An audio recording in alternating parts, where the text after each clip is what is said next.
When you were 8 and you had bad traits, you go to school and learn the golden rule. So why are you acting like a bloody fool? If you get hot, then you must get cool. Bad boys, what you gonna do? What you gonna do when they come for you? Bad boys, what you gonna do? What you gonna do when they come for you? What is up, everybody? Random Man here, bringing you my review for Bad Boys: Ride or Die. Now, the plot of this action comedy basically follows Miami detectives Mike Lowrey and Marcus Burnett, played by Will Smith and Martin Lawrence respectively, trying to clear the name of their late captain, Conrad Howard, played by Joe Pantoliano, falsely accused of conspiracy.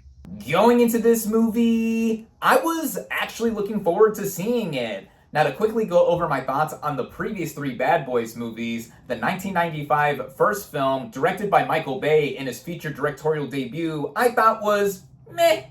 I thought it was mediocre at best. I liked Will Smith and Martin Lawrence together. They were easily the best parts of it. And you can tell that this was Michael Bay trying to do something more ambitious than the budget that he was given. So I cut him some slack there. But then several years later, we got Bad Boys 2, and not only was the budget upped by over $100 million, but it was so overblown, overlong, and just over everything. I thought Bad Boys 2 was awful. The last time I watched it, I got a headache from seeing it.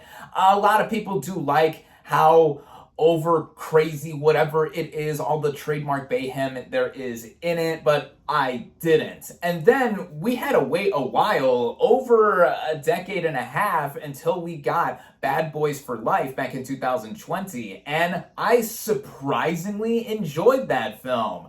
Directing duties were taken over by Adil El Arbi and Bilal Fallah, collectively known as Adil and Bilal. And while the story is nothing to write home about, it was upped for that film. Smith and Lawrence back together again after not being the literal bad boys for so long. I enjoyed the action also having the right balance with all that happened. I thought it was the best Bad Boys yet. And if I remember correctly, this fourth film, Ride or Die, which ironically the last one was called For Life, so why didn't they save that title for this one? But anyway, this fourth film was announced before the third film came out, if I remember correctly. And at first I thought, do we need another one, even with the success of For Life? But Adil and Bilal were returning here, same of course with our iconic two leads, and it looked like it would have been the same fun that we had beforehand. Luckily for me,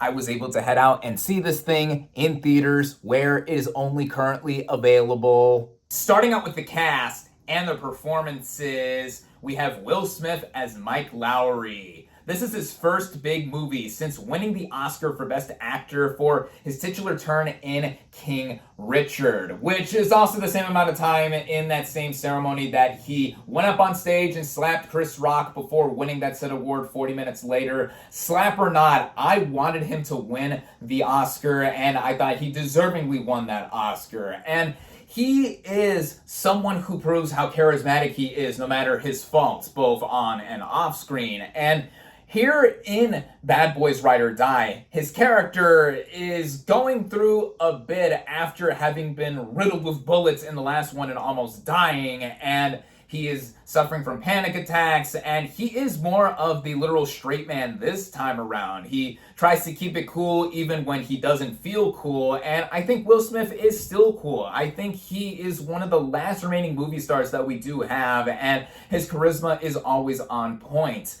Then we also have Martin Lawrence as Marcus Burnett here, and on the opposite end to Smith, he is a literal clown in this movie. He is the clear comic relief here, the yin to Smith's yang, if you would, and both of them together have such classic chemistry. They have always remained among the best parts of these movies, and Marcus specifically is going through a bit too. Him suffering a heart attack during Mike's wedding early on in the movie, and there's a running gag going around of how even before the heart attack he couldn't have like really fatty, salty, or sugary foods, and he's always going after it and always trying to laugh it up. Most of his jokes I thought landed here, even when he just kept going on and on and on, even the heat of certain action moments. But Lawrence laughing it up here with Smith, both of them together, again among the best parts of this series. Then we have quite a substantial supporting cast here, a lot of whom do return from the previous film. Vanessa Hudgens and Alexander Ludwig return as the respective weapons and tech experts with the titular bad boys. I enjoyed them in the last one. Also returning is Paula Nunez. Órale, Mexicana! Sorry.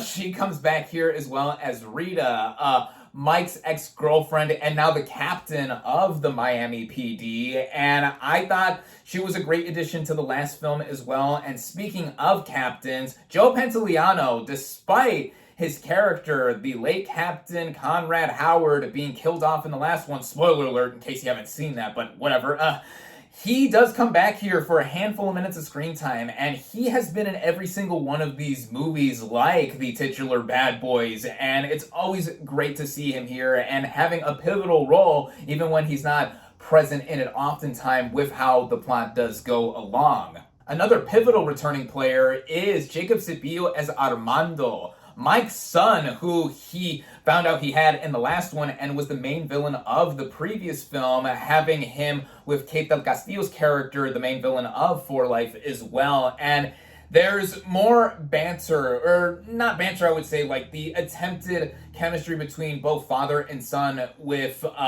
both of them together being caught up in this whole whirlwind of conspiracy. And with the three of them for a good chunk of the movie, Mike, Marcus, and Armando, I thought they were such a nice trio before a lot of other stuff does happen here. And Cepillo, I thought, had more to do literally with his role being upped and having a lot more in terms of showing off his chops as a dramatic actor. Rhea Seehorn from Better Call Saul is another new addition here as the daughter to the late Captain Howard, who is also U.S. Marshal trying to stop at nothing to go after Cepillo's Armando because he was the one who, spoilers, killed off Howard in the last film. And we also have someone I want to shout out here, Dennis Green as Reggie, Marcus's son-in-law and a former U.S. Marine who, after being the butt of jokes in the last two movies, has something so cool to do here, and I'm not going to give that away. But all in all, with the cast here, I think that everyone does their part, especially Will Smith and Martin Lawrence coming back as Mike and Marcus.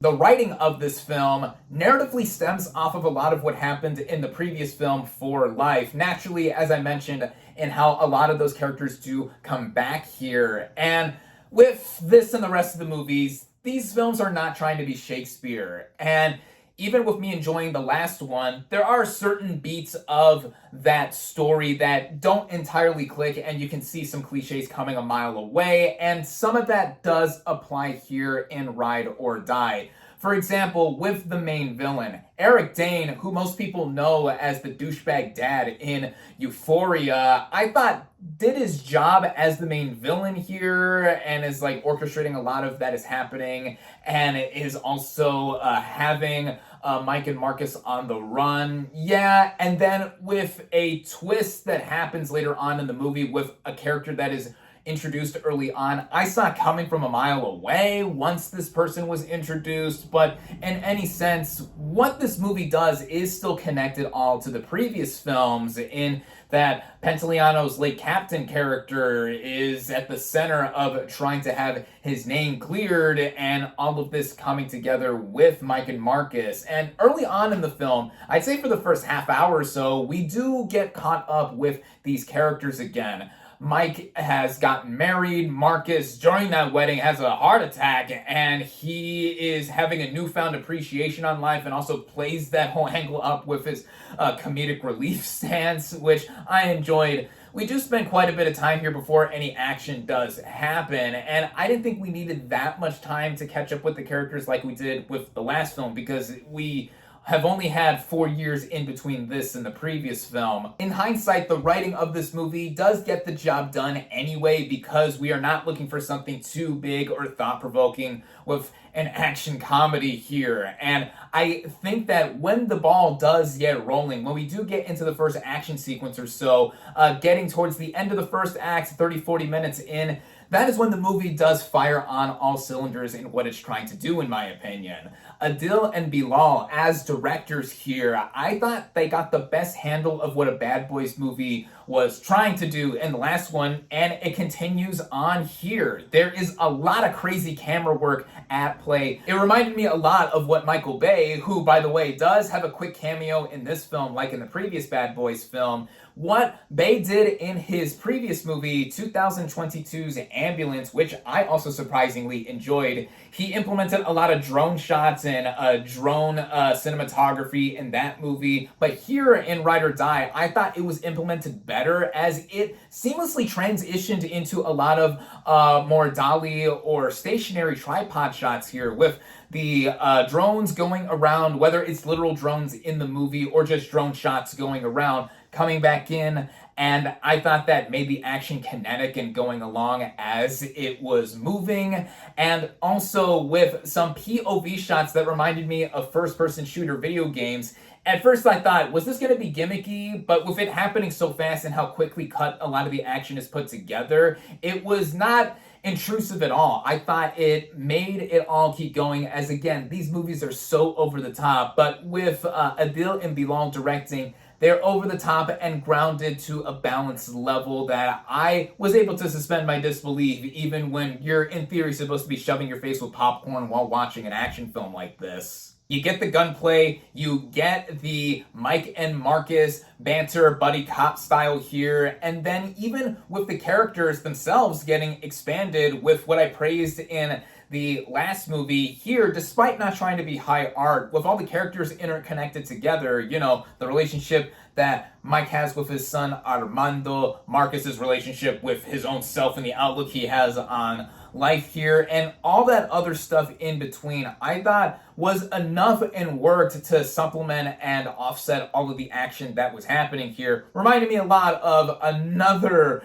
film series about family, the Fast and Furious franchise, and I have to say, with these last two Bad Boys movies, I would put them over the more recent Fast and Furious films, at least the ones that came after the first several. And overall, I do enjoy this series, even with how way into space literally the films have gotten. You know, I still have fun with these, and I had a fun time with Bad Boys Ride or Die, clocking in at just under 2 hours, which surprisingly makes this the shortest of the 4 Bad Boys movies thus far.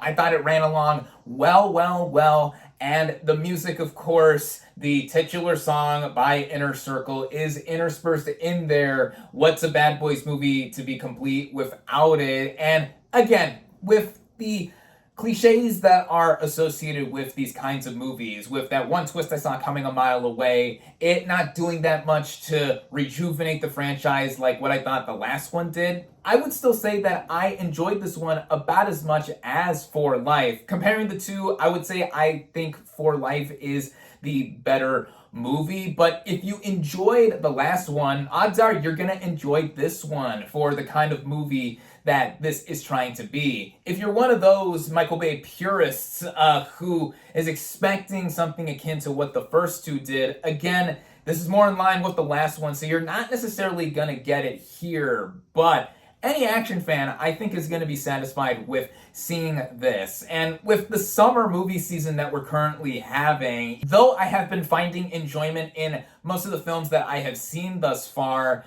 I think that we can agree that it's been a bit of a downer until we get more of them coming later this month and then later in the coming months. But this is the kind of movie that warrants seeing in the theater on a summer day, having a bunch of snacks, being with an audience. I mean, mine was laughing it up a lot in this film, mostly due to Martin Lawrence, and I was consistently chuckling through a lot of it because it's ridiculous, it's stupid, it's crazy, all of this coming together with the Antarctic action. I think that these movies really do fit the bill. Again, I had a good time. I think Ride or Die is a good film. I recommend it. My final verdict for Bad Boys Ride or Die is 3.5 out of 5 stars.